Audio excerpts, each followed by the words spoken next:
Hisapan pompa ASIku kok lemah, kenapa ya?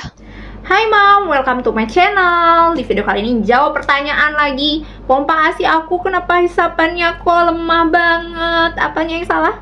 Stay tune.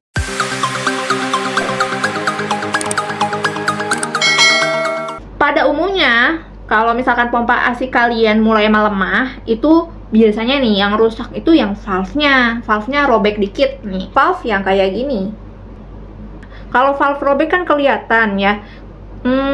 Sobek dikit itu pasti bakal hisapannya kelotok-kelotok dan gak maksimal.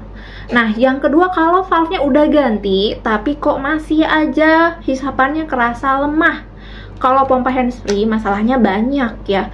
Kalau paling bagus kalian punya alat ukur sendiri sih, tapi susah juga nyari bawahnya ini nih, aku lupa namanya. Ini namanya pressure gauge ya.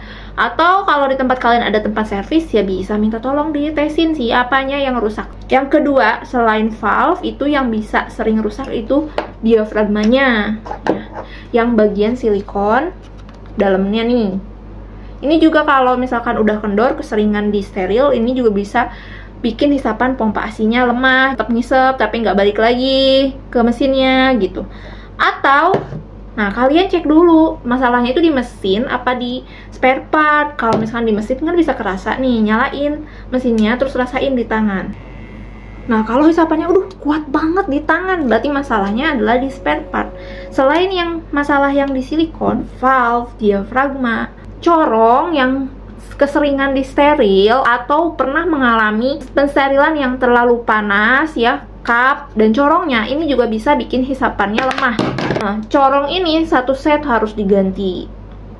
Bahkan kapnya pun bisa berubah ukuran, lubangnya nih. Kita nggak tahu, ya kan? Karena kalau di rumah nggak punya ini, kita nggak bisa ngukur dan nggak punya perbandingan kap yang bagus yang mana. Aku sering ngetesin nih, teman-teman atau adik aku yang pumping juga minta tolong ini yang rusak yang mana. Ya ternyata macam-macam. Nggak mesti yang berbahan silikon, yang bahan plastik kalau kita sering steril dan kita kurang bisa merawat, ya bisa rusak juga dan bisa bikin hisapan pompa ASI-nya berkurang. Dan ini mesti diganti satu set. Nah, masalah selanjutnya bisa juga memang motor mesinnya yang udah rusak ya, kotor ataupun emang udah waktunya aja mesti ke tempat servis. Nah, kalau misalkan kalian bingung nggak punya alatnya, bisa minta tolong check upin ya ke tempat servis online. Teman-teman kelas ASI di grup aku sering pakai ini ya, nanti linknya akan aku taruh di description box. Kalian bisa kirim mesinnya dan sekalian kap-kapnya kalian kirim ke sana supaya ditesin.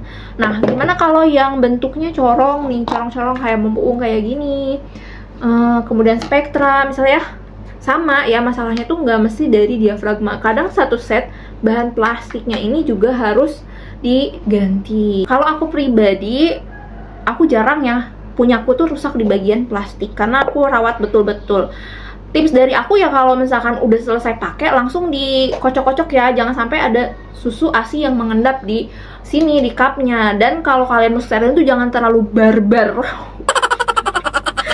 Jangan direbus terlalu lama gitu, tinggal di steril pakai cara aku yang nggak perlu direbus ya. Bisa nonton video aku, itu bisa awet, bahkan aku tuh bisa sampai 2 tahun dan nggak ada goresan-goresan. Jadi kalian tuh bener-bener harus rawat pompa ASI kalian. Tapi kalau udah terlanjur sekarang udah pada rusak, ya udah diganti aja satu set. Kalau mesinnya tadi caranya.